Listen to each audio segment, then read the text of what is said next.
Well, I think Father Clooney doesn't need an introduction at Boston College, but it's good for us to recall some of his achievements in a more formal setting. So, Father Clooney, as many of you may know, is a Roman Catholic priest and a member of the Society of Jesus. Joined the Divinity School in 2005 at Harvard. But he has taught at Boston College for over 21 years, really, before he left to go to Harvard. His primary areas of scholarship are theological commentarial writings in the Sanskrit and Tamil traditions of Hindu India, and the developing field of comparative theology, a discipline distinguished by the attentiveness to the dynamics of theological learning, deepened and complexified through the study of traditions other than one's own. He has also written on the Jesuit missionary tradition, particularly in India, and the dynamics of dialogue in the contemporary world. He is on numerous editorial boards, was the first president of the International Society of Hindu Christian Studies, and from 1998 to 2004 was coordinator for interreligious dialogue for the Jesuits of the United States. Professor Clooney is the author of numerous articles and books, including Hindu God, Christian God, came out from Oxford University Press in 2001, Divine Mother, Blessed Mother, Hindu Goddesses and the Virgin Mary, that's also OUP, 2005, and Jesuit Postmodern, Scholarship, Vocation and Identity in the 21st Century, came out in 2006. He just completed two other books, Beyond Compare, St. Francis and Sri Vedanta Deshika, and Loving Surrender to God, and The Truth, the Way, the Life, Christian Commentary, and the three holy mantras of the Sri Vaishnava Hindus, came out in 2008. His current projects include an introductory volume on comparative theology and a study of yoga and Hindu spirituality and Jesuit spirituality. Thank you.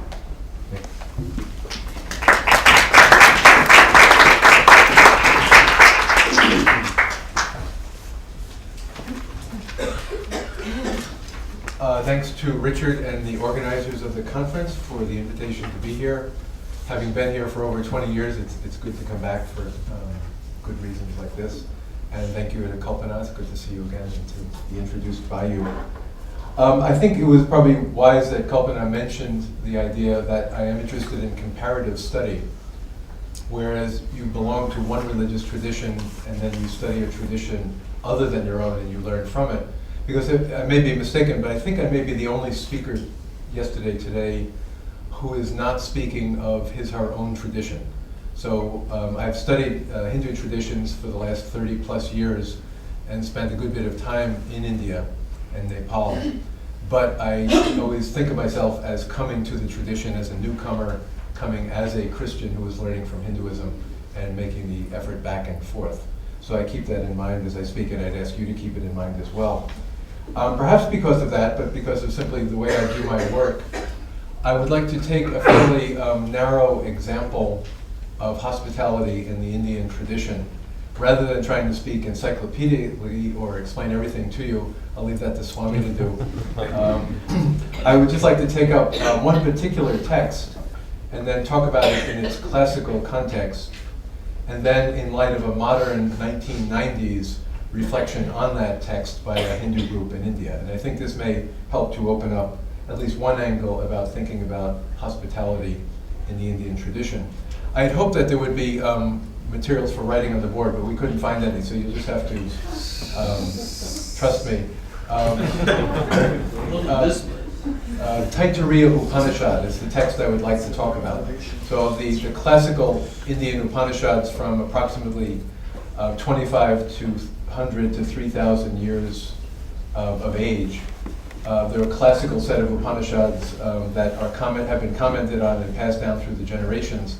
One of the leading such Upanishads was called the Taittiriya Upanishad. I can spell it for anyone afterwards who wants the proper spelling.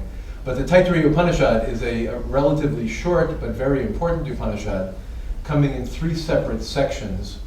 Originally, again, 2,700 years old perhaps. I think we're getting a pen here. Okay.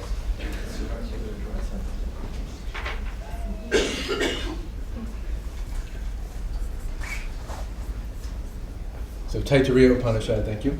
A text that originally seemed in its first part to have to do with recitation and pronunciation.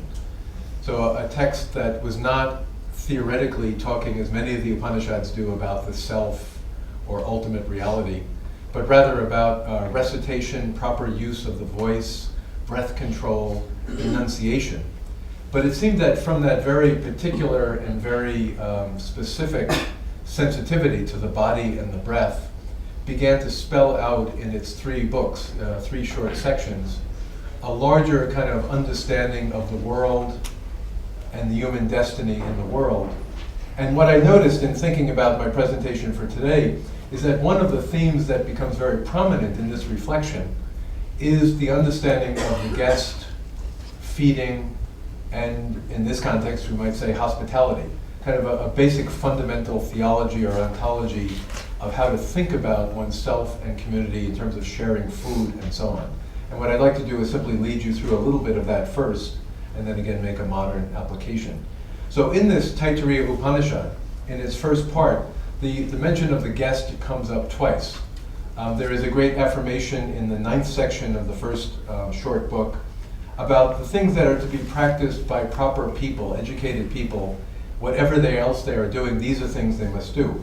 And so there's a list of such things: righteousness, learning, truth-telling, control of the senses, control of the inner self, social good context, raising a family, learning and teaching one's children and grandchildren.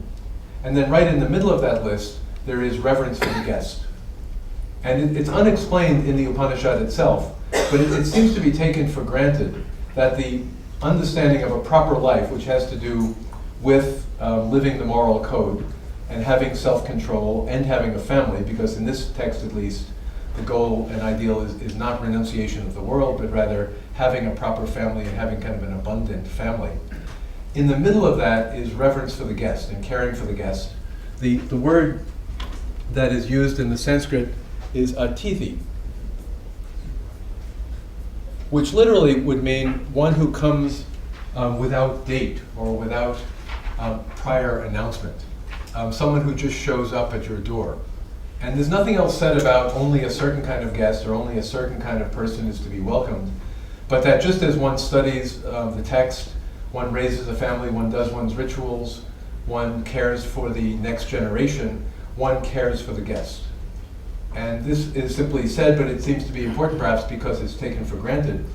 And then later on, at the end of that first part of the Upanishad, a follow-up claim is made about the guest, namely that there are certain duties that no one should be able to neglect if they are to be a proper person. There should be no fault or deficiency in duties toward the gods, toward the ancestors. Let therefore your mother be a goddess unto you. Let your father be a god unto you. Let your teacher be a god unto you. And let your guest be a god unto you. Now, what is the meaning of god or goddess in this context? I think it's not a high theology and it's not a claim about divinity, but rather that the person from whom you receive benefits and to whom you give what you can is for you a god. And so the sense that your teacher, your mother, your father, and your guest are people to whom you enter into this religious transaction. So these two mentions in the first part of the Upanishad, I think are kind of tantalizing kind of hints and clues that a sense of the guest is not an extraordinary thing that is dealt with off on one side, but it's simply integrated into a sense of the wholeness of life and the righteousness of life, a sense of the guest and how the guest fits in. The second part of the Upanishad does not talk about the guest at all, but it seems to give what I would say is the anthropology of being a person who is both physically and spiritually responsible. It's a famous text in the Upanishads where the notion of the self is not reduced to some kind of eternal or unchanging reality, or given as something, again, that precedes birth and survives after death, but is given a fivefold identity, that to be a self and to be a person is to be, and just to give you the basic translation of the Sanskrit words, to be a person is to be food, to be breath, to be mind, to be consciousness, and to be bliss. And this seems to be a very kind of common sense descriptive element, that you cannot be a person unless you are food. And I think that means to be a body. You are a physical being that has breath within it, a living physical being.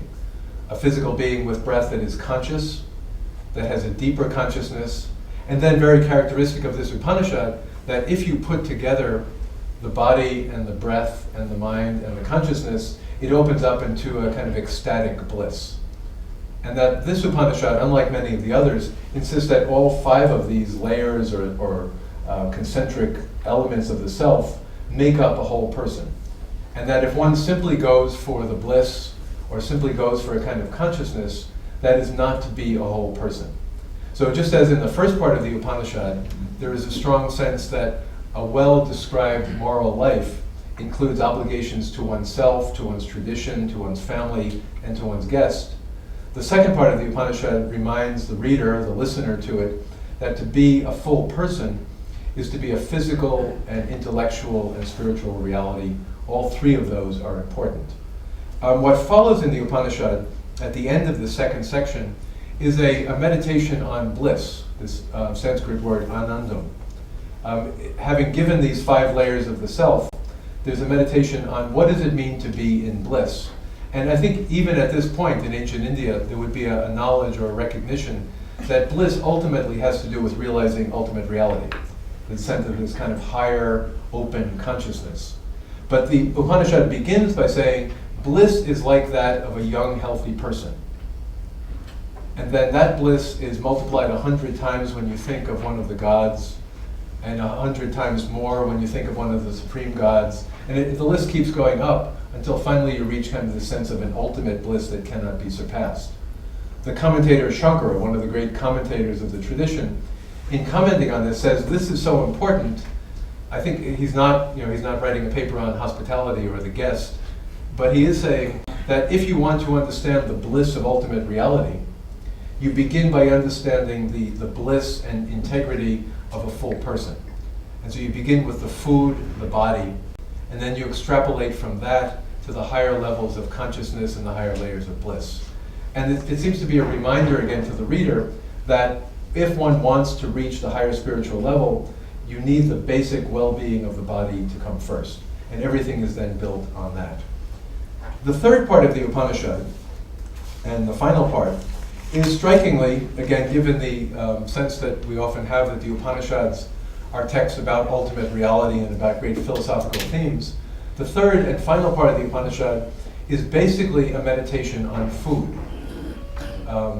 Going back to the theme that came up at the beginning of the second part, that we are food, and then we are breath, and then we are mind, and then we are consciousness, and then we are bliss. The third part of the Upanishad goes back to a very kind of concrete, physical reality of saying to be a human being is to begin with the reality of food. And it's brought up a number of ways in the third part, and I'll just point out a couple of them here and read you a couple of short sections. It's a kind of instruction on how to think about food and how to relate responsibly to food. For this person who is righteous and on the path, the vow should be that he should never despise food. For the life within your body is food. The body itself is made of food. Without food, there can be no body. Secondly, his vow should be that he should never reject food or despise food or do without food. And again, compared to some of the other texts which talk about extreme fasting or leaving things behind, this Upanishad seems to be saying that the physical reality of eating and having food before you is the beginning of the spiritual life.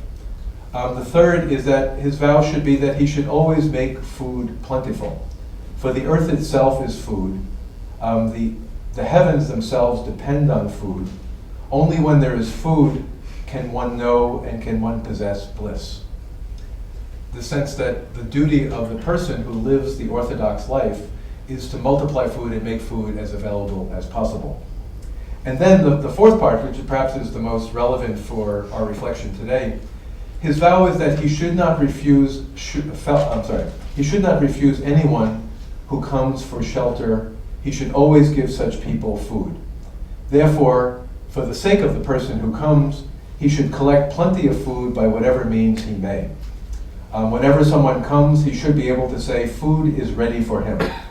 Therefore, in his early age, he should cook food, and he will be honored early on. In his middle age, he should prepare food, and he will be honored again. And in his old age, he should still prepare food, and he should honor those who come with food.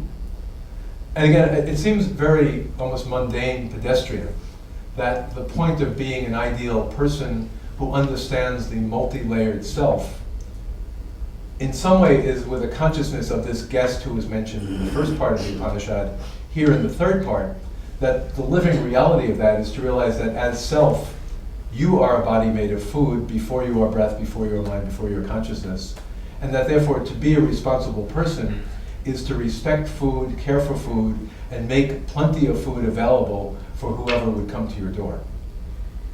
And the very last part of the Upanishad, perhaps one of the most remarkable parts, is a kind of a meditation on the ultimate state, kind of the ultimate ecstasy. And any of you who know anything about the Hindu and Buddhist traditions may be aware that often this language of ultimate reality is a language of beyond words, beyond concept, utter kind of emptiness or pure consciousness. But in this Upanishad, it's actually a realization that I am nothing but food. He who attains reality and knows who he is leaves from this world at the point of death, his self, and realizes that his self is made of food. Attaining the self that is made of food, attaining the self that is made of breath, of mind, of intelligence, of bliss, then he roams throughout the universe with a command of food and the ability to make food abundant in all places at all times. He says to himself, "Ah, I am food, I am food, I am food. I am the eater of food. I am the bringer together of food. Whoever offers me food will protect me. To whom I offer food, I will protect that person. I am food. Whoever eats food is the one who makes the offering. In this way, I overcome the entire universe." End of Upanishad. And I think for me, this text jumped out in talking about today's theme because it seemed to be so appropriate that it is a kind of a social and anthropological and mystical reflection on the necessity of physical reality, a necessity on sharing material benefits with one another, in which context, it seems both in the first part and the third part, the guest is the primary person. That the guest comes in, you are marked as a spiritual person if you have food, and you're marked as spiritual if you share that food with whoever comes to your door unexpectedly. And therefore there's a kind of mysticism of ordinary life and a mysticism of sharing material reality with those who show up at your door. So this is one ancient Indian text, and I think there'd be an abundance of such texts that one might point to about the concrete realities of life in ancient India and the concrete focus that before one is concerned about the mystical or the sublime, one begins with a concrete sense of responsibility for others in community. And the sharing of the food is both a physical reality, a physical good, and I think symbolic of kind of the participation of beings in this reality with one another. But I'd like to skip over about 2,500 years, again leaving everything in between to Swami to take up. That's a lot. To a book that, he talks very fast though, to bring your attention to a book that came out in the 1990s, which in its title quotes from the Upanishad. Anam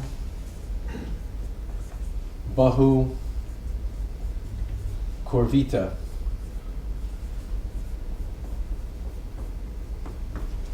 Namely, let him make abundant food. And this is a book written at a center in the South Indian city of Chennai or Madras, published in 1996 by a center called the Center for Policy Studies. And the Center for Policy Studies is a fairly conservative but progressive in its own way in terms of dealing with social realities center in the city of Madras about rethinking Indian tradition in light of contemporary needs. And in this book, the authors, one is a physicist, one is an economist, and they dealt with a number of pundits in South India to think about what the problems of modern India were. They take up directly as their topic that a stereotype, but a stereotype with some justification in the modern world, is that India is a place of impoverishment, of lack of food, and a lack of abundance, where people in fact are not welcomed at the table and do not have enough to eat. And what they're trying to do in this book is to rethink the Indian tradition before modern times, arguing that despite the stereotype and the idea of the beggars on the streets and people starving to death, actually India has a tradition of hospitality, of sharing food, and has very strong roots, not only these roots, but very strong roots in the tradition where the spiritual values do not detract from worldly values. And that to be a spiritual person, to experience the bliss or the consciousness, is, as the Upanishad says, to go back into the physical realities of the body and then the food that is shared. So they deliberately go back and pick up this Upanishad as a starting point in saying, if we go back and tap into the Taittiriya Upanishad, we can begin to reflect on the responsibilities and the possibilities of modern Indian society. In this book, what they do a number of things in the book.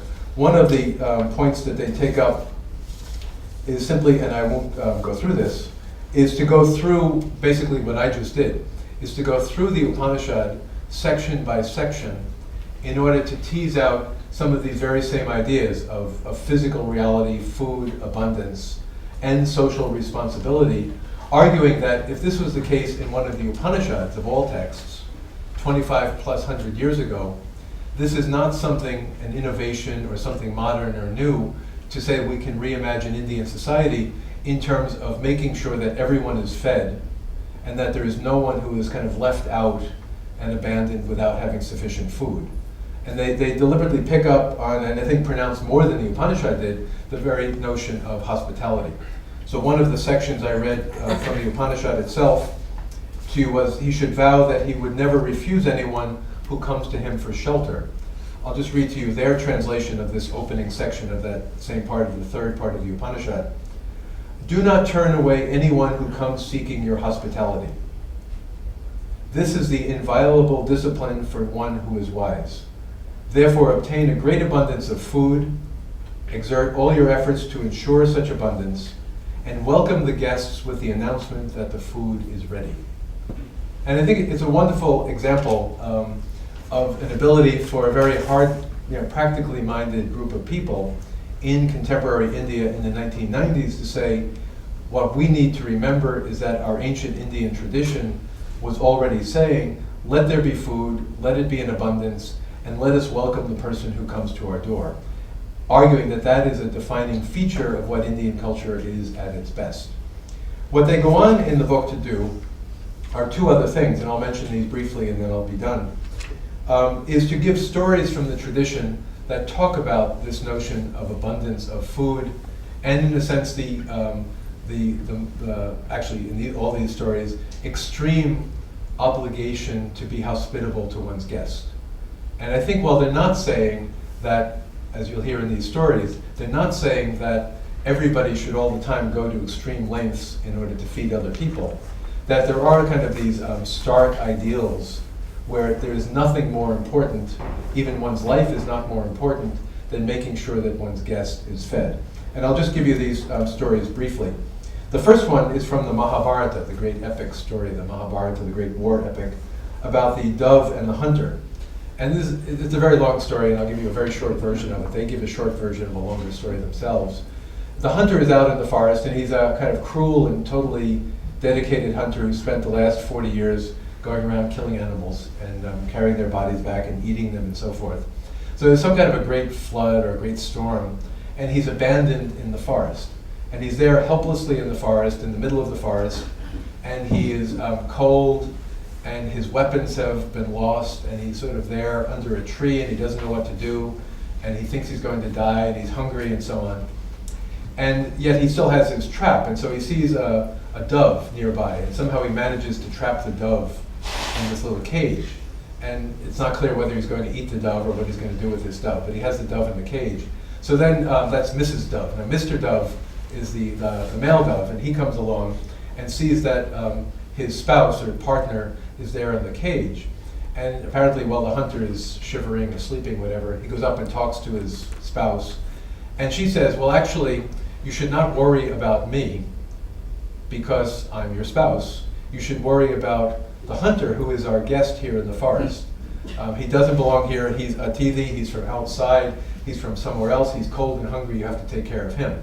So it gets into this long story about how the dove enters into conversation with the hunter somehow and brings the hunter a pile of leaves to keep warm, goes to a farmhouse and gets some fire to light a fire so he can warm himself. And then the hunter says, but I'm hungry. What am I going to do? I have no weapons. I can't kill anything. And then the dove says, oh, you can have my body as your food. And the dove throws himself into the fire and becomes roasted dove for the hunter to eat.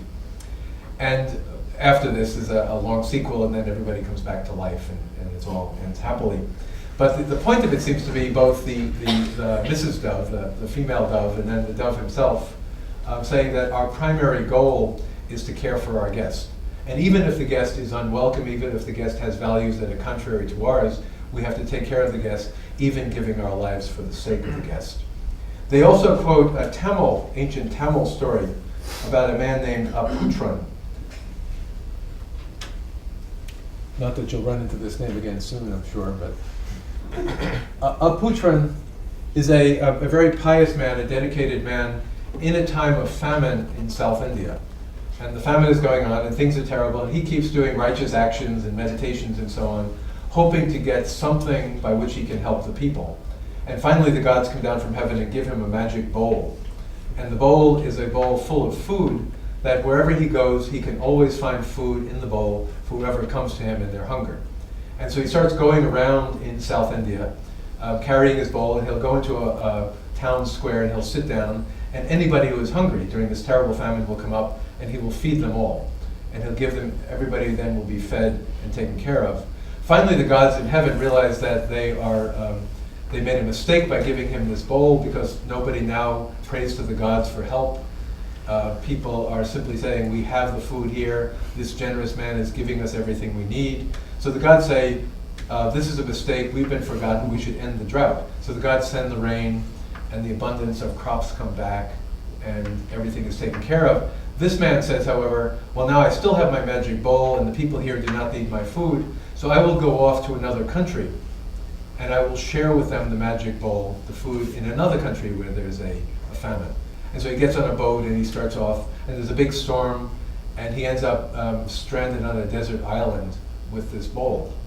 And the point of the story seems to be, at this point, he says, I was given this, so you'd think he'd be okay, so at least he has enough to eat because he has the magic bowl with him on this desert island.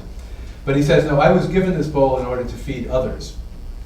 And it would be inappropriate for me to be eating from this bowl for my own sake if I have no one to share the food with.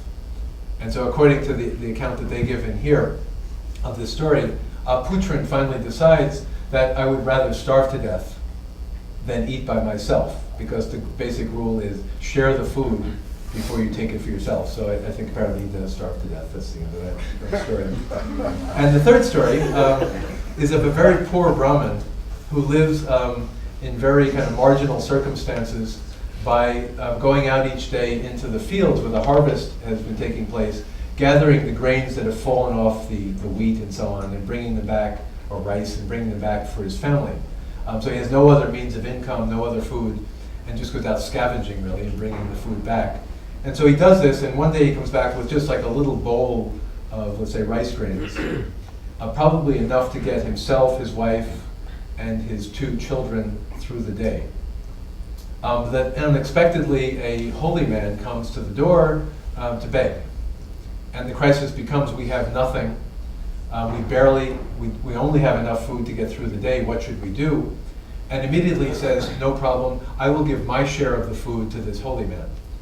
But his wife points out, well, that's not enough to feed him. It's only a tiny bit of rice, so give my share also. And he's reluctant about putting his wife in this circumstance, but agrees to it in their part. And then the son speaks up and says, but even that is not enough for the person who comes to the door. We have to feed this person properly, so I'll give my share as well. And again, the father is very perplexed or tortured at this point, saying, oh no, I can't do that, that would be wrong. But finally the boy insists that it's better that we feed our guest before we feed ourselves. And then finally the daughter says the same thing. And they insist on taking the little bit of food they have, cooking it, preparing it, giving it to this holy man at the door. And on the one level, this is meant to be just simply an exemplary story of not only the Brahmin himself, but of his wife and his son and his daughter putting hospitality and feeding the guest first. There is a happy ending to it because it turns out the guest is Dharmaraj, the very embodiment of righteousness or Dharma, and after they fed him, then he shows his divine nature and then feeds them all abundantly. But the example of the story and why they quote it in the book seems to be that at this point, in extremity, you always take care of the guest first before you take care of yourselves. So they fill the book with a number of stories like this, and I'll stop there with the stories.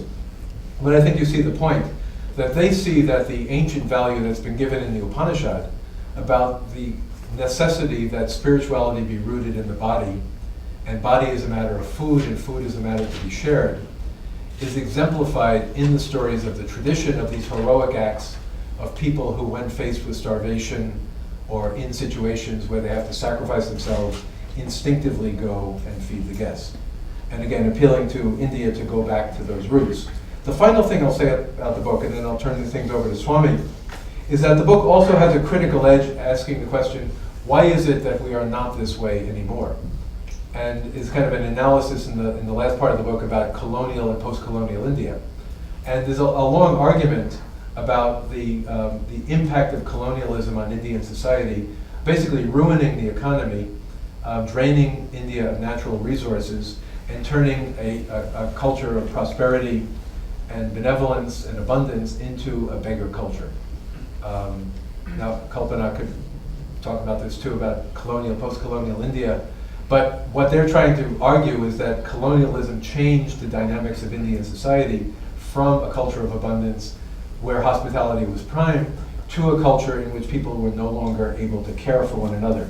There's just one passage from that I will read to you, an account that they quote from July 1880, one of the famines in British India, where the commissioner, who was trying to figure out what to do with the famine, decides that the Indian tradition of hospitality is both good and bad for Indian society, and we need to control it because otherwise things will be worse off. And this is what this commissioner says in 1880.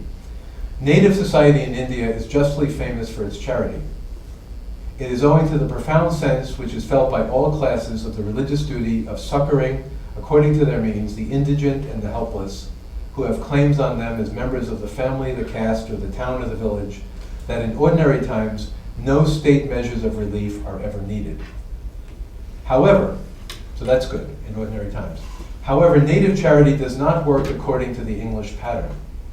It does not tend to organization or cooperation among those who bestow it.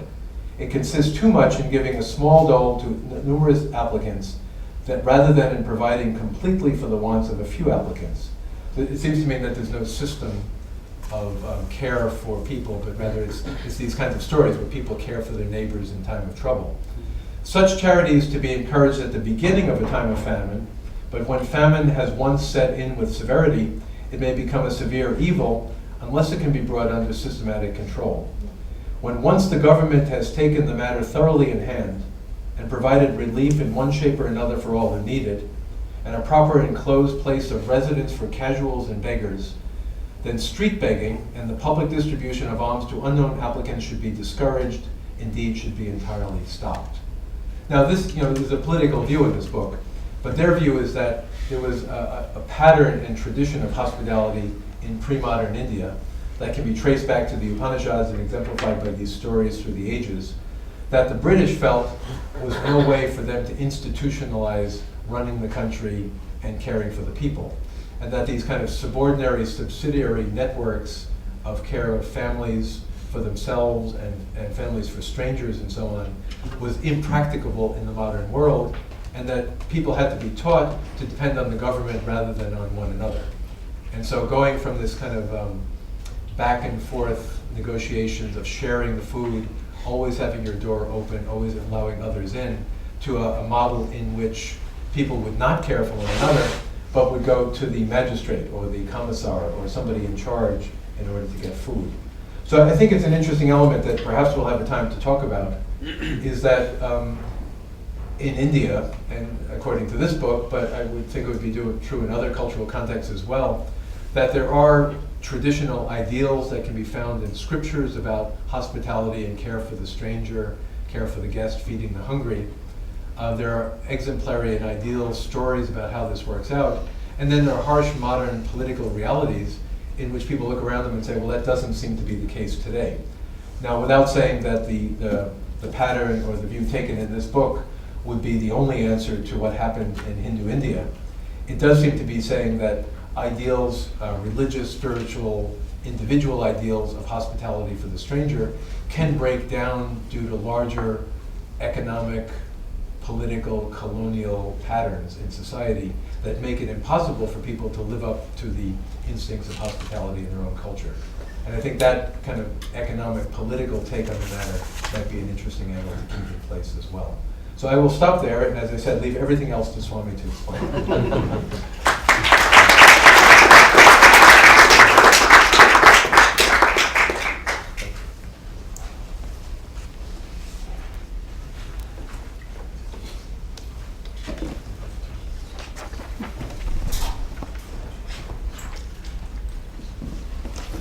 Thank you, Frank, for that wonderful paper. I'm sure we all have a lot of questions and things to think about here.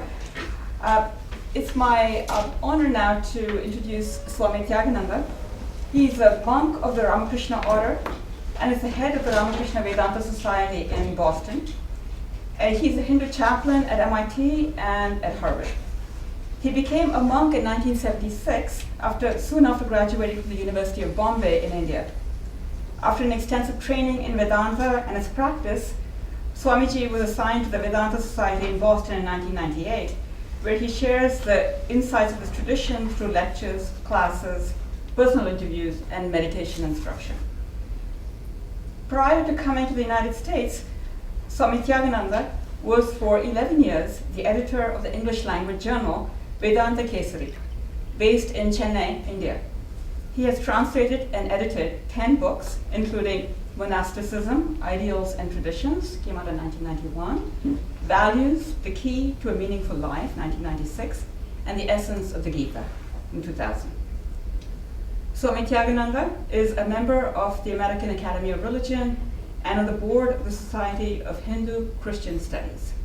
He has presented papers at academic conferences, and he gives lectures and classes at Vedanta Society, as well as MIT and at Harvard University, and other colleges in and around Boston. Currently, he's co-writing a book titled Ramakrishna and the Problematics of Cross-Cultural Interpretation. So, Swami.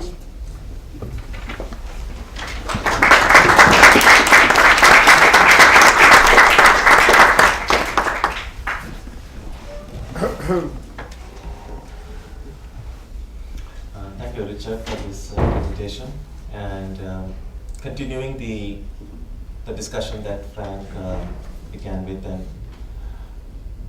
well, he has laid the theoretical foundation and covered pretty much most of what we really need to discuss about. What I would do is just share with you how hospitality can manifest in the ritual worship within Hinduism, and how it also manifests in the practice of karma yoga, yoga of work, how we go about doing our activities. I use the word hospitality in the sense of any act of giving, whether it's a giving of food, friendship, shelter. And if we see spiritual disciplines as, for instance, prayer as a form of receiving, because usually prayer implies that we seek something from God. It's a movement from the divine towards the person who is praying. Then worship, in contrast, can be seen as a form of giving. That when prayers are answered, the sense of gratitude that naturally comes in the heart of a person manifests in some form of giving to the divine. And so worship as giving is how is the way it manifests in the ritual way in the Hindu tradition. And of course, if we go a step further, meditation sometimes is seen as the point of intersection where the receiving and giving meet. So in the Hindu, well, there are, as I'm suppose is true with most religions, it's no more possible to speak about any religion in the singular. So there isn't like Hinduism, it's probably Hinduisms, considering that there are so many different ways of doing, seeing and understanding things even within the Hindu tradition. And to some extent it's true with most world religions. But one of the commonalities that different rituals within the Hindu tradition share is how do we perceive the divine while worshipping the divine. And one I would think is a common thing in most Hindu rituals is seeing God as a guest. So a worship of God is really inviting the divine into your house or into your place of worship. And every ritual connected with that worship is really an act of offering, giving to the divine just as you would give to a guest. The Hindu forms of worship, when we speak about giving, is obviously giving something, giving things. The word in Sanskrit for those things is called upachara, the things that you give. The smallest or the shortest worship is just giving one thing, and usually that's a flower, or simply giving one flower, looking upon the divine as a guest who has come to my house, to my home, is an act of worship. And then of course you can make it a more elaborate, so there are worship with giving of 5 items, a worship of 10 items. And usually the maximum is 16 items. And a 16-item worship would include things like giving a seat. So just as when a guest comes home, the first thing would be, of course, giving water. Water to wash their feet. In those days they didn't have, everyone didn't wear shoes, and quite a tropical, dusty country. So I would imagine anyone coming, first they would give is water to wash their feet, water to wash their hands, then offer them a seat. All this is done ritually. And in fact, in some Hindu forms of worship, they'll have a very tiny, say about, say 4 or 5 square inch piece of a silver plate that would be offered as a seat for the deity. And then offering a flower, offering a water to wash their feet or hands, essentially would involve in that worship just taking a spoonful of consecrated water and pouring it into the vessel in front. So the act itself is just pouring of 1 spoon of water, but the prayer that goes along with it, the mantras that are chanted along with it, carry the sense of, here it is that I offer now this water for you to wash your feet. Please now come and take seat. Please be seated, and so on. And then the deity is offered oil before bathing, and then offered water for bathing, then given clothes, given some, if it's depending on whether it's a female deity being worshipped or a male deity, you give them ornaments and things to get ready, and then finally some fragrance, flowers, incense, waving of lights. These are kind of traditional ways the deity is worshipped. And finally food. Again, in some of the ancient Vedic forms of worship, the food, again, you don't really have to have food to give food. All of this worship can be done, each of the item with 1 spoonful of water. But when you are giving it, you are not saying, I'm giving you a spoonful of water. So the prayer associated with it is a prayer, here as it is that I give you this food. And in place of food, you can still give a spoonful of water. So a lot of ritual worship that occurs in Hindu tradition, and I would imagine across many other traditions as well, a lot of it is going on in the mind of the worshipper. And so what is seen outside by others who are just watching the ritual may be very little. It's just like the tip of the iceberg. 95% of the worship is really going on inside.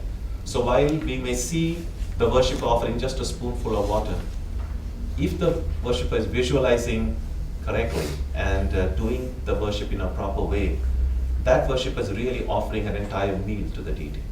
Now, in later forms of Hinduism, usually after the introduction of Tantra, the tantric forms of worship, there's a wonderful amalgamation of the Vedic form and the tantric form. So a lot of what the Tantras did in Hinduism was make things more real, more tangible, more visible, more closer to reality. For instance, now the kind of worship that we do at the Vedanta Society, there's a lot of tantric element in it. So when we offer food to the divine in the ritual worship, we don't just offer one spoonful of water. There's a regular plate full of food, just as you would give to a regular deity. And in many these big traditional Hindu temples, there's a big plate, and the amount of time that is given for the deity to eat that food would be the amount of time that's normally taken for us to have our lunch or dinner. So the deity is considered more and more as a real being, not simply an imaginary being.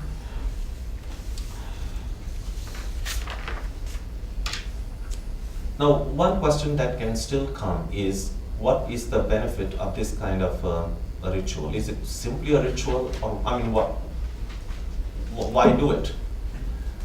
And the reason it has become a part of the tradition, and that is it's still being followed, is because of the experiences many of the mystics and within the Hindu tradition, and those who are seen as saints within the tradition have had.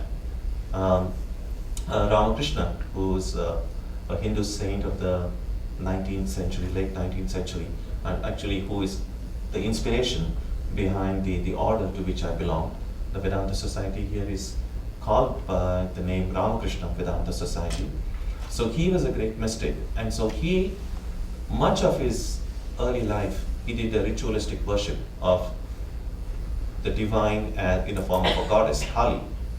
And his experience while doing the worship was not that he was simply worshipping an image, but that when he worshipped, he actually saw the living presence of the deity he was worshipping.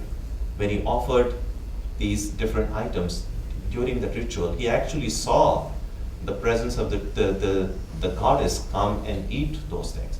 Now, all of this is still subjective, but just because it is subjective, the Hindu tradition doesn't see it as it's only an imagination. What they see it as that the reality of the spiritual vision or mystical vision, that reality is more real than the reality that we are accustomed to. So within the tradition, the ritual worship is seen as leading to a reality which is more deep than the reality we are used to. So, of course, like any ritual, if ritual is done mechanically, then it loses all meaning. But if done in a way it should be done, it can be profoundly uplifting. That's how the Hindus believe. Now, if it's possible to look upon the divine being or God as a guest, and if it is true, and that's what the Upanishads, like Frank quoted from the Taittiriya Upanishad, there is another one big Upanishad called the Chandogya Upanishad, which has this, a portion of it says that everything is filled with God. Idea not very unusual, it's there in one way or the other, expressed in different forms in many traditions, that somehow the divinity is not simply transcendent but also immanent. And if it is true, therefore, that God can be seen as guest, then it's not necessary that God should come to the worshipper only in a ritualistic setting. The divine being can come through any of these different forms. And that provides the theoretical basis for the practice of Karma Yoga. That to a physician, a patient who comes to a doctor, or the students who come before a teacher, it's possible to, if that physician or the teacher wants to do their activity or carry out their duties in a spirit of yoga, they could see the students as, here it is, God has come in front of me in the form of the student. And if I teach the student the way I worship this divine in the student, is by not by waving of lights or the way a ritualistic worship is done, but a teacher would worship the divine who comes in the form of a student by giving knowledge. A doctor would worship the divine who comes in the form of a patient by giving medicine. So no matter which field of life we are engaged in, no matter what our source of livelihood is or what we do every day, every work can be divinized. So that's how spiritualizing daily life is what Karma Yoga does. And so it's possible therefore to see the divine being as coming as a guest virtually in all these different forms into our lives, and to whom we can respond, not in a ritualistic way as it is done in a temple, but our way of dealing with these people itself becomes a way of giving. Finally, I would just refer to two small points. There is a popular text among the Hindus is called the Gita. The Gita is considered by many to be one of the best commentaries on the Upanishads, which are the basic texts of the Hindu tradition. The Gita speaks about three kinds of hospitality. The Sanskrit word is dhanam, it's sometimes charity or giving. Now, there are three kinds of giving. In the Hindu tradition, they often speak about three basic attributes of nature. They call sattva, rajas, and tamas. Sattva is the principle of harmony. Rajas is seen as the principle of activity, passion, and tamas is seen as the principle of inertia. And so all of these three basic attributes are present in all. And so even in the process of hospitality, it's possible that one or the other of these three may be dominating the way we give, the way we practice hospitality in our lives. So the Gita in chapter 17, verses 20 to 22, this is what it says. The Sattvika gift is one that is given with no expectation of return, in a right place and to a worthy person, with the idea that it is good to give. So just that it's good to give and I give, not seeking anything in return. The Rajasika gift is one that is given with an expectation of return, looking at the fruit, looking like what I can get out of it, or given with reluctance. The Tamasika gift is one that is given at the wrong place or time to unworthy persons without regard or with disdain. So even hospitality, we have to see it's possible to give it with these different characteristics dominating in the act of giving.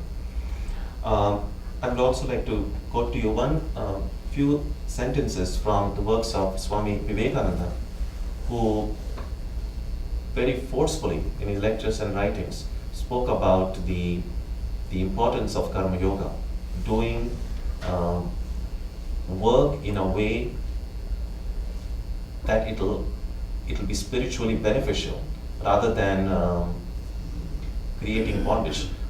Karma Yoga sometimes is seen as normally we see work increases our stress, increases our anxiety. But if work can be done which would not only not increase our stress or anxiety, but would become a way towards freedom, then it becomes a yoga.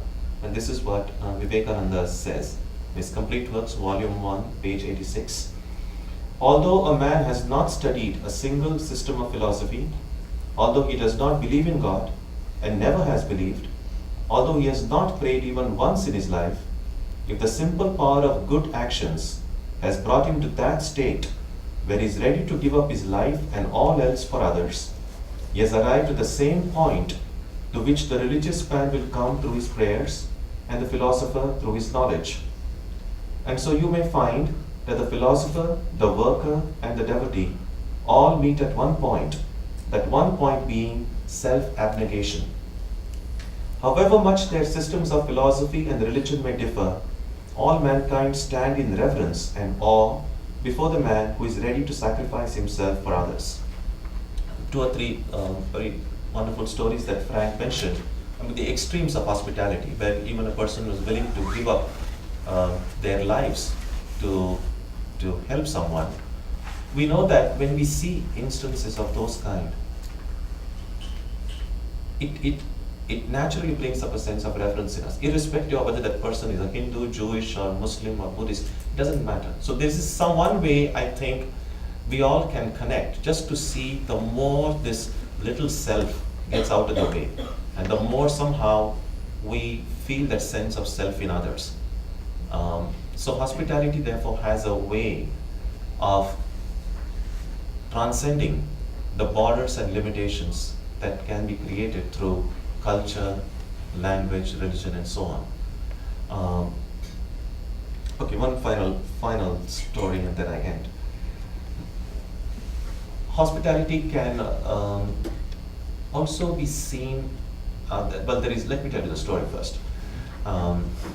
This story comes in Krishna's this thing. It's from the Hindu mythology, that Krishna and his cousin Arjuna, the same two who appear in the Gita as well.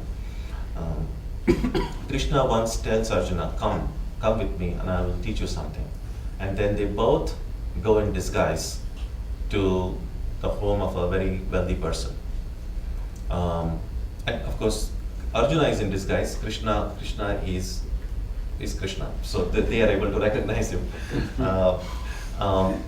And so when he goes to that house of a very wealthy person and very prosperous family, they welcome him, and of course, a very royal hospitality is offered. And after getting all being fed and all that, while going, Krishna simply utters a blessing silently. Those people. Not silently, he just says it aloud. He says, may you become more prosperous. And they're of course happy. They got the blessing of a holy person. And then from there, then Krishna goes to a hut of a poor widow. And she has nothing. She just has one cow, that's all. But she's delighted that Krishna has come, and all that she can do is just give him a cup full of milk from that one cow that she had, because she has nothing else. And so Krishna drinks that milk, and at the time of going says, oh, may this cow die soon.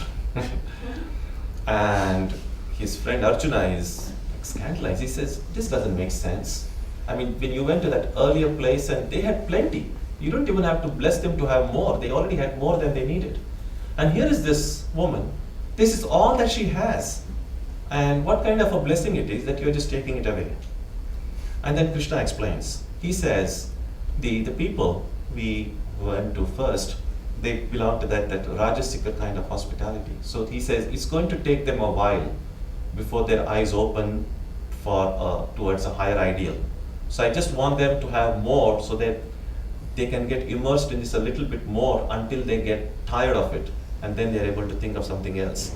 But he said, here is this woman, she's totally dependent on God. She's completely dedicated to God.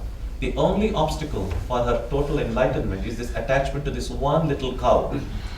If only this attachment would go, she is free. And so he said, I've actually helped her get freedom.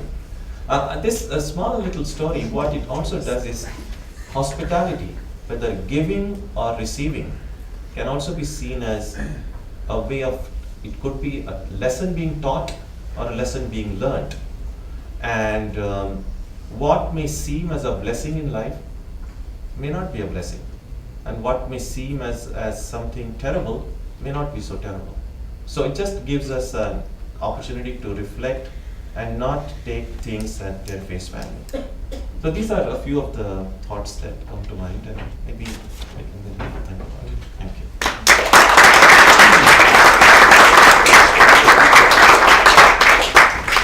So thank you very much. We have about 20 minutes for questions. Kalpana, will you come up and share questions? Thank you.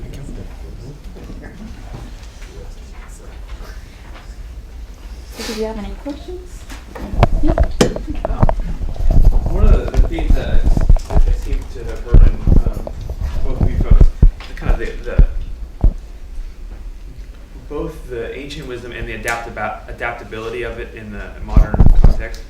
And I'm wondering if you could you talked about the karma yoga, but if you could talk about bhakti yoga, because my understanding is that of the different types of bhakti, they also let themselves be available depending on the situation. Not every devotee is in the same place, but there's still the same submission that can be given. And I'm wondering if that seems to play a part in the adaptability of it.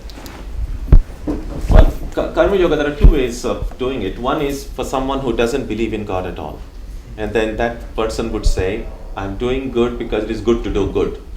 And even that way of doing, as Vivekananda, the quote that I mentioned, says that even that way, when I help others, even without bringing God into the picture, but with absolutely no self-interest, with no expectation of any kind, that would bring about the purity of heart and take me to that same point where a philosopher would go or a devotee of God would go. So that's one way of practicing.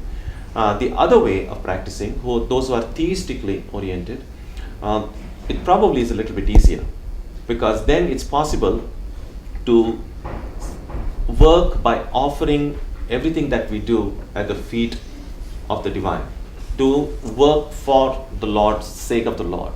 In fact, in the worshippers of Krishna, many of the Vaishnava, one of the sects who worship Krishna, or pretty much any devotional sect within Hinduism, they do everything for the object of their worship. So even when cooking is done at home, say, I'm not cooking for my family, I'm really cooking for the Lord.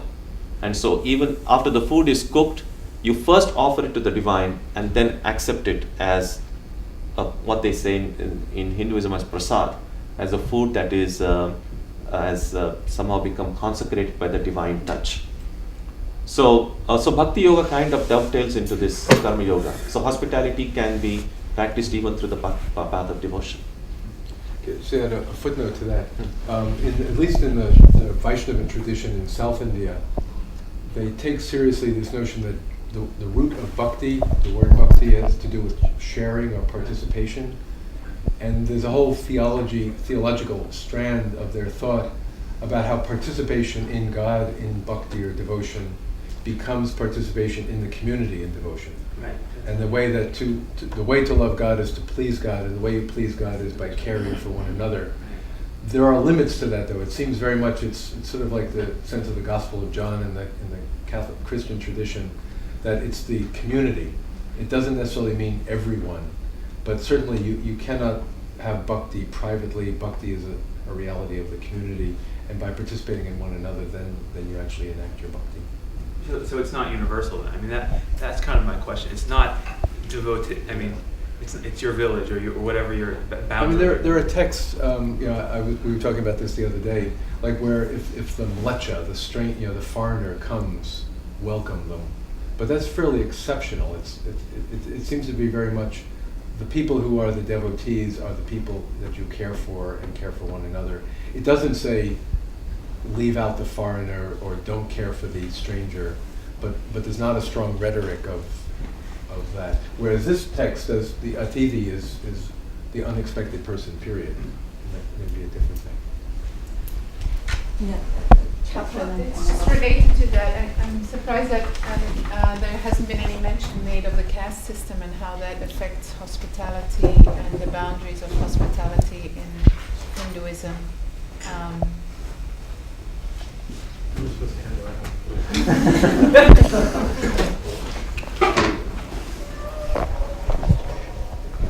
Well, this each dharma is the word that is often used in Sanskrit in the sense of duty, and there are duties related to one's stage in life, and there are duties related to one position in life, and there are duties related to each caste.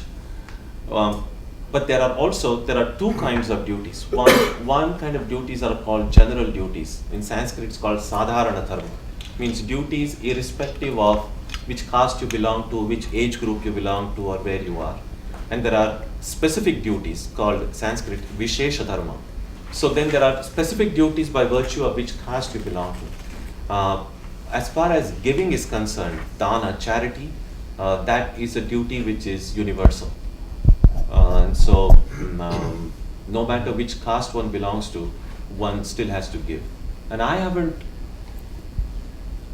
studied each, there's such voluminous literature, so I haven't really studied a specific caste duties myself. So, but I haven't, to my understanding is that giving is, when they give, sometimes in some of the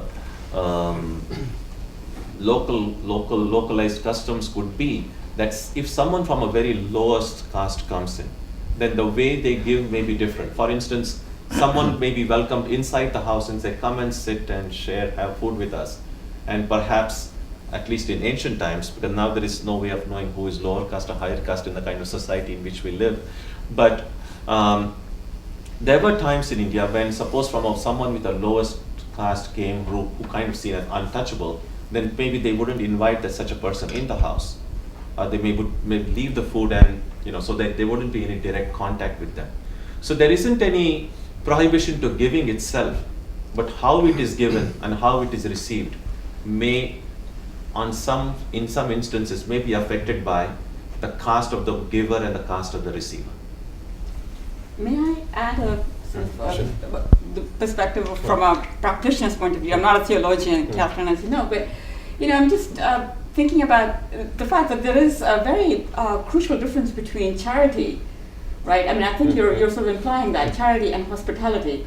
And what I recall from my, from the way I was raised is that, being raised in a very sort of orthodox Brahminical household, etc., that there was a practice that if you came out of a temple, right, one must give charity to all the beggars who will assemble as you well know, Catherine, assemble by the temple, and that it must be given anonymously. And there's a correlation to that too. That you begin the day when you've made food, first of all, you must give anonymously to the birds, right? I mean, it was impossible for any of us to eat or to partake in food, without first putting a spoonful of food out for the birds, for the crows, and then calling the crows or calling the birds, right? And that's an anonymous giving. Then you end the day by giving, as my grandmother would say, she was very, very traditional, you must give to an anonymous beggar. You must not know who he is. So I've always thought of that, that the politics of the giving and receiving, which is just so complicated, and I think you've already sort of raised some of that. Yeah. Because there's a whole sort of perhaps a theology of grace that's a part of that. I mean, and maybe I'll ask that question a little later because I do have a formulated question there. But this idea of hospitality as something that one gives to someone who is not entirely anonymous, right? But whose life you respect, right? Whereas charity is given to someone who's anonymous and who doesn't belong to your community at some level. And it must remain anonymous.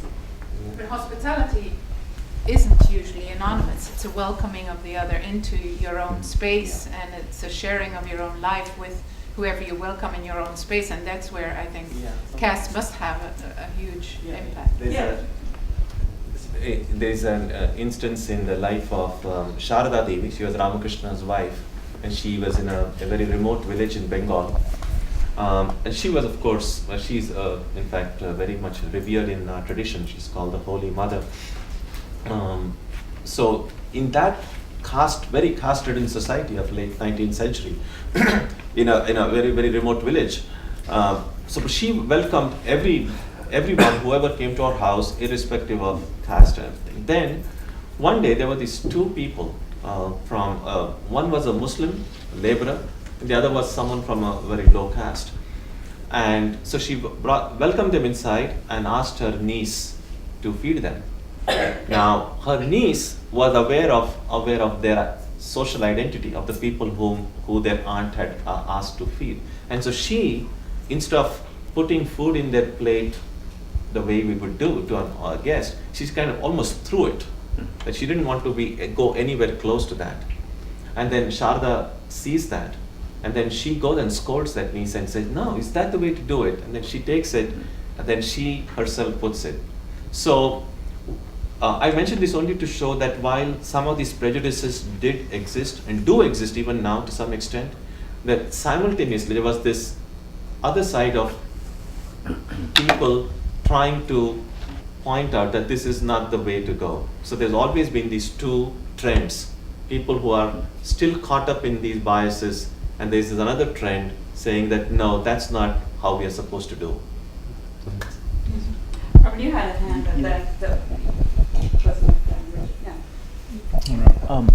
Yeah, I had a question again, kind of along the lines of adaptability, but in a different way, and that has to do with the kind of tangible and very unpleasant reality of unhealthy relationships with food, and specifically, I mean, the phenomena. I mean, it was a very kind of crude suggestion, but it is a reality of the eating disorder, and perhaps for either one, if there's, I mean, I'm just not aware of the way in which the tradition itself offers a kind of practical corrective for that. I mean, I can say in my own tradition, I think that the correctives have been very inadequate in response to the real serious problem of that. And so I was curious. Well, I mean, I would just reiterate my reference to the Taittiriya Upanishad, because there are in ancient India very powerful texts that are starkly renunciant and that point toward abandoning the world, abandoning the house, going to the forest, living extremely simply. And one can imagine some of those texts identifying, near starvation with holiness, or the spiritual path is to have less body and more spirit. This text, surely not with that issue as its primary concern, is about the opposite, about the prosperity of the teacher, the prosperity of the household, the abundance of food. Let there be more and more food. Always have food ready. You cannot be the spirit, again, without that fivefold body, breath, mind, consciousness, bliss. Bliss begins in the body. And I think if one was, if I was in the position to be developing something to say to people struggling with eating disorders in the Hindu context, the Taittiriya Upanishad would have to be one of the sources about there is nothing spiritual about denying the physical food basis of who you are as a spirit. That's where I would start. Rich? Yeah, I was very intrigued by what you said about Ramakrishna and seeing Kali eating from the plate of food. And I was just wondering what would be the difference between seeing Kali eating from the plate of food and seeing his wife, the Holy Mother, who, as I understand it, was in some sense a manifestation or an incarnation of Kali. And my question really is this: is there a sense in which the guest who we receive, and by so receiving receive the divine also, is simply the goddess in disguise or the goddess incarnate? Is there a difference between the Holy Mother eating the gift and Kali as perceived eating the gift? Are they the same or are they different? Well, if he sees his wife eating, I mean, she would be actually eating the physical food as well. But when he saw Kali eating, he saw it eating, but at the end of the worship, the physical food would still be there fully. I think that would be one difference. And yet, in some sense, the deity has eaten it, which is what really makes it prasad, which is what makes it consecrated. Yeah. So yeah, that would be one difference. The deity is incarnate and the deity is. And how holy is the Holy Mother? I mean, is she divine or is she human with certain divine attributes? Well, that can never be said objectively. I think it's just a question of how a person sees others. I mean, from the Vedantic standpoint, everyone is fully divine. And to the extent how much we manifest it and how much it becomes visible to ourselves and visible to others, that would vary from person to person. But he did revere his wife, didn't he? As holy. As very few husbands do nowadays.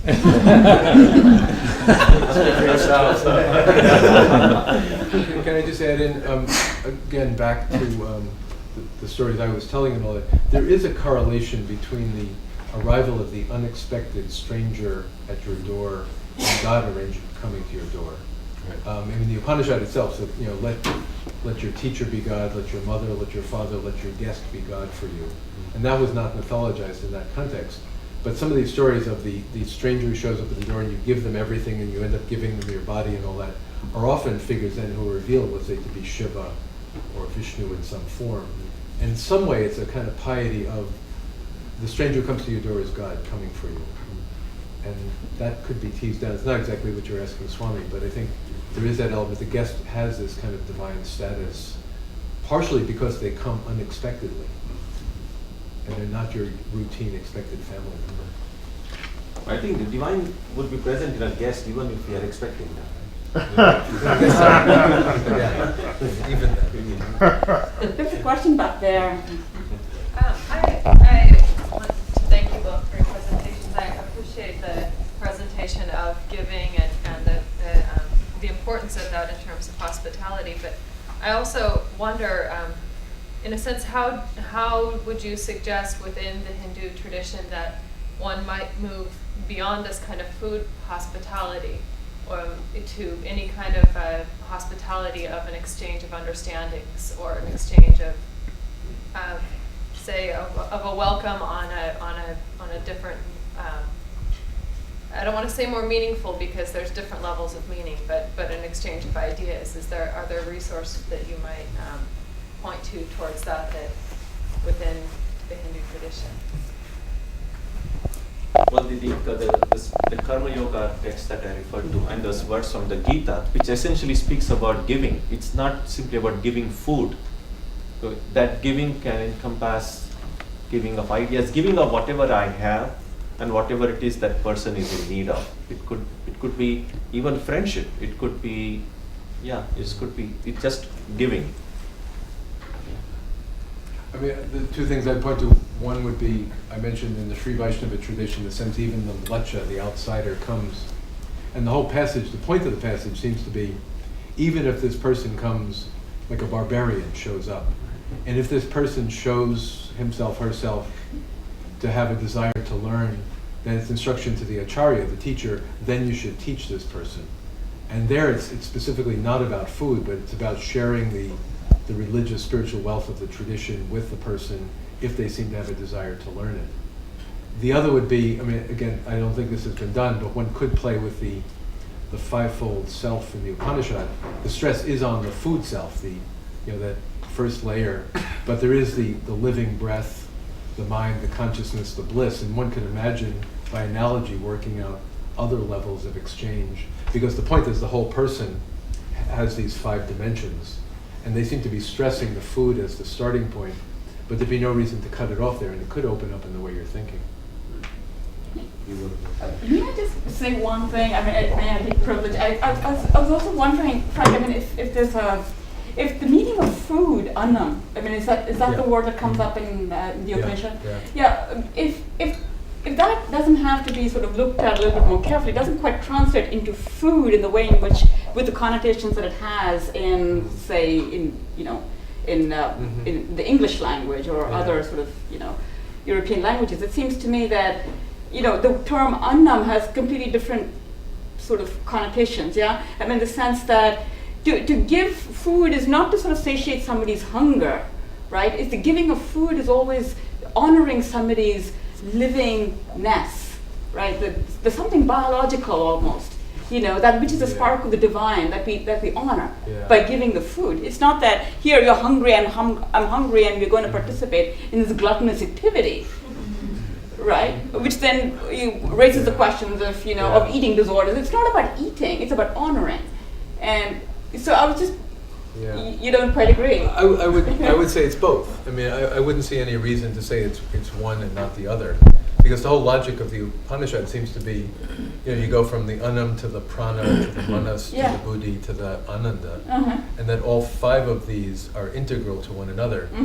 You're perfectly right that if it was just a matter of the rice or the physical food, that would be preempting an entire sequence. But if one to say, well, it's not about anna, it's rather about life or whatever else, that would seem to be cutting the foundation out. So wouldn't it be easier to say it's both? Okay, well, perhaps we can continue this later on. But thank you. You had a question. Well, there are a couple of things. One was, in Buddhism, there's in early Buddhist tradition, there's a notion of several different kinds of food. one of which is the food that involves the physical elements that make up what we normally call food. And then there's the food of the senses and engaging in sense objects, and there's the food. And I imagine this must be, I bet this is in the Upanishads too, isn't it? Right? So there are these also these different dimensions of where food is in a sense almost a metaphor for enjoyment. And so another big term that comes up in Buddhism in Sanskrit is boj, which in nominal form becomes boga, enjoyment, the enjoying of. So it's not only about honoring, but also, but you said lifeness, and this is really getting at it. It's like The nutritive is what it's I like was the nutritive and the very life of life and the enjoying in all of its dimensions. And that speaks back to the question that you were raising about this isn't just about food. That's right. I mean, food itself is really understood in the tradition as a metaphor as well as literal, but it very much is. And so the offering rituals that Swamiji was describing are really about the offering of all dimensions, and also the full. There's something there also about the full participation in the enjoying or the very life of life, in and through it. And the only way to do that has something to do with offering in order to receive and receiving in order to offer. And then this also related for what Frank was saying about the stories about that seem so exaggerated, the mythologized stories of somebody who offers themselves so fully, even to the point of throwing, the dove throwing herself into the fire, and then it turns out that her guest, maybe not in that story, but in other stories, the guest turns out to be Shiva or righteousness or whatever it is. But that also seems to be carrying a kind of a code or a clue into how the puja, the ritual practice, is to be done. That is, it's a mechanism in order to be offered up and offered up so much that you're finally offered into the very essence of the very ground of your being, the very essence of life, to God, and so on, which then becomes also in itself a code for karma yoga and therefore all of life. So all I'm doing is sort of like just playing back a few things that came up to my mind from each of the people who were speaking. That's right, and it also leads to deification of the mother and her breast, right? That she's the one who can succor the child, and that's very, very important. And God is always, the divine is always that image of the mother. Right. Right. And this the also nourishing mother. Yeah. This also connects to Richard's question about the Holy Mother. How holy is the Holy Mother? It is a great question. Every mother and holy, Swamiji's right? answer is so to the point. Like it sort of depends on what you're ready to see in a way, because that's the implication of what we're talking about. The ritual wasn't really about ritual. It was about the very essence of being or something. I think we're going to have to maybe just take one very last quick one because we start again in 20 minutes. Or two, Yes. Maybe two quick ones. But just as you say that everything comes down to what you see, I think it also comes down to what you hear. Because as I hear the word Anam there, which is the first time I hear it, of course there are huge links between Sanskrit and my language, the Irish language. So Anam in our language means soul. And so you could take that as a translation. Somebody would have translated as food, the other as soul. So it's a much broader, when I heard that word as being food, because also even when I look at that word too, and again this is a new word to me, atiti, as somebody who comes to your house. That's exactly as it's in Irish, tiha, which is exactly the same word in Irish. And even when you look at a simple word like chakra, the wheels of energy, if you were to translate that in Irish, it comes out as shachra, which means 7 wheels. So it's such a huge thing there between Sanskrit. And just to recall that as I started, this Upanishad started as partly related to the discipline of recitation and speaking and the mystery of the breath in the body. And then it ends with this kind of person in ecstasy saying, I am food, and that seems to be heard. Absolutely. I really feel that so that really fits nicely together. Thank you. That the ear is certainly the sense of hospitality, because it takes in sounds. It's always awake, like hospitality, and it should always be alive. And so it's very much the sense of hospitality. Thank you very much. Just quickly, it's interesting, these stories where someone shows up and it turns out to be the angel or God or something, and at first glance it's God tricking us or testing us. Are you going to be a good person or not? But I think, and certainly in parts of the Buddhist tradition, it's God showing up to give you a chance to actualize who you are. that by giving you the opportunity to do this, you then make real what you already are. So you see this in Dogen, for example, in the notion of actualization. You know, that the guest is an opportunity for the host to become a true host. And in that sense, it's about the host and not about the guest. That it's about spiritual opportunity. So. Thank you very much.